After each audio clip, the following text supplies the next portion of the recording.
Everyone in the neighborhood thought the old man was just another forgotten soul until the day 5 military officers marched into his tiny living room and froze at the sight of him. And none of them expected it would all begin with a maid's daughter carrying a bowl of soup. The confrontation didn't wait. It hit like a storm, fast, loud, and impossible to ignore. The moment the door swung open and the general stepped inside, the girl felt her breath hitch. The officers behind him stiffened, their boots scraping sharply against the old wooden floor. And the old man, frail from sickness, slowly lifted his head, as if recognizing ghosts he thought he'd buried decades ago. Before I tell you what happened next, tell me in the comments where you're watching from. I love knowing who's listening. Sarah had never expected her life to brush against anything military, heroic, or hidden. She was simply the daughter of a maid, quiet, observant, and taught since childhood to move gently in spaces that weren't hers. But every evening on her way home from school, she passed by that weather-beaten house with the broken railing and peeling light blue paint, and every evening she saw him, the old man, sitting alone on his porch, staring at nothing. He looked tired, hungry, forgotten. So the first time she stopped to offer him the extra bread she had, it felt like a small thing. Yet the way his fingers trembled when he took it told her it was not small to him. She returned the next day, and the next: soup, warm rice, a blanket, a little conversation. He rarely said much, but his eyes softened each evening she approached her still. Sarah never asked about his past, and he never volunteered it. But one thing she couldn't ignore: he carried himself like someone who had once commanded storms and armies. Even if now he struggled to command his own steps, the neighbors began to notice her visits. Some smiled, some whispered, but no one else offered him anything. One evening, as winter winds scraped through the alleys, Sarah knocked and found him collapsed near the door. Her heart seized. She wrapped her arms under his, struggled to lift him, and dragged him inside. His breath was shallow, his eyes unfocused. "Stay with me," she whispered, her voice shaking. She cleaned him, fed him, sat beside him until his breathing steadied.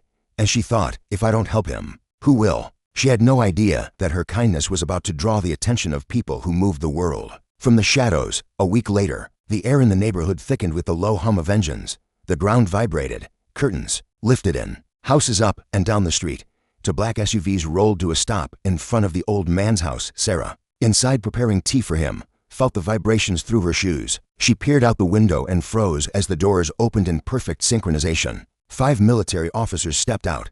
Then a general followed. Not just any general, his uniform carried the weight of decades, metals glinting sharp as fire. His presence was enough to pull neighbors out of their homes.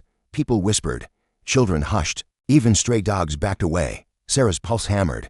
What do they want here? Before she could react, a heavy fist banged on the door. The old man, startled, tried to rise but collapsed back onto his chair.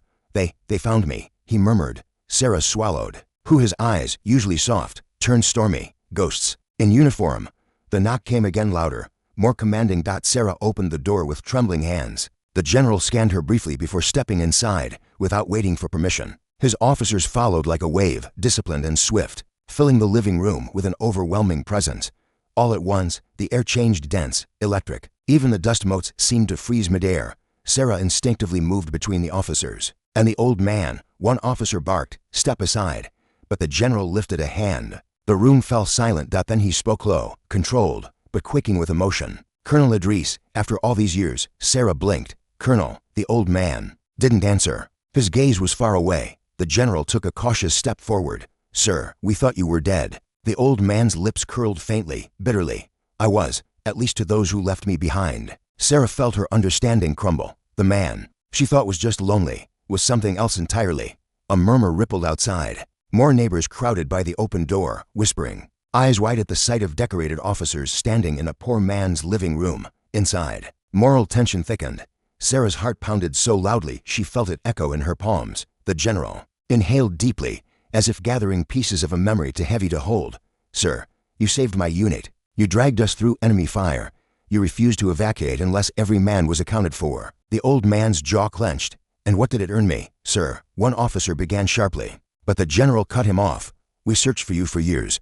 We held ceremonies. We carved your name into stone because we thought you'd sacrificed yourself." Colonel Idris looked away. "Stone is easy. Living is harder." Sarah felt something twist in her chest. The officers shifted, unsure whether to salute or kneel or breathe.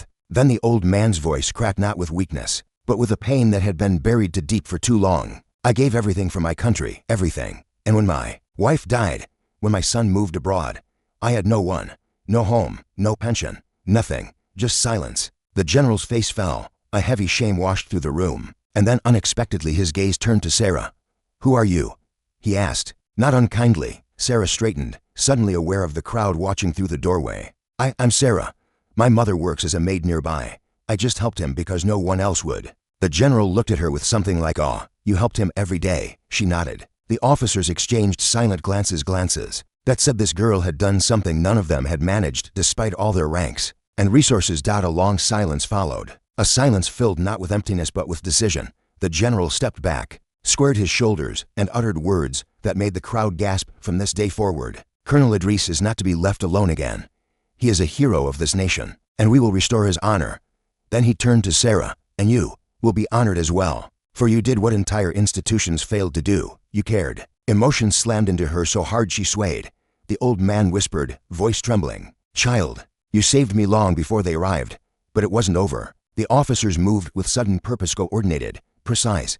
Two went outside to call in support. One knelt beside the old man, checking vitals. Two more stood guard by the door, forming a protective shield around the frail figure who had once protected them all. Within minutes, the yard filled with military personnel, medics, drivers, aides moving like a well-oiled machine. Neighbors watched in stunned silence as stretchers unfolded, vehicles repositioned, and the forgotten house lit up with the urgency of recognition. Colonel Idris was lifted gently, almost reverently. He gripped Sarah's hand the entire time. "Will I see you again?" he asked weakly. She smiled through tears. "You thought you'd never see me again. You were wrong." Over the following weeks, everything changed. The military took him to a facility where he received treatment, recognition, and overdue respect. His story spread across communities, igniting pride, sorrow, and reflection.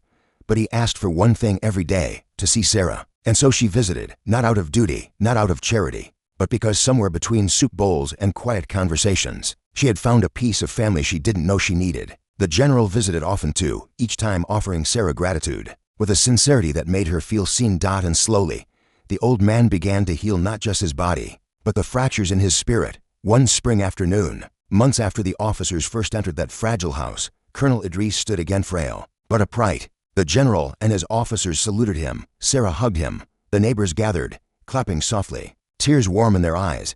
Kindness had rippled outward, touching every life it brushed. Because it began with a girl who carried a bowl of soup. Because kindness doesn't vanish, it waits, and it finds its way back. And sometimes, it returns wearing medals and marching boots. Thank you for listening. If this story touched your heart, let me know in the comments, and don't forget to subscribe for more powerful stories like this.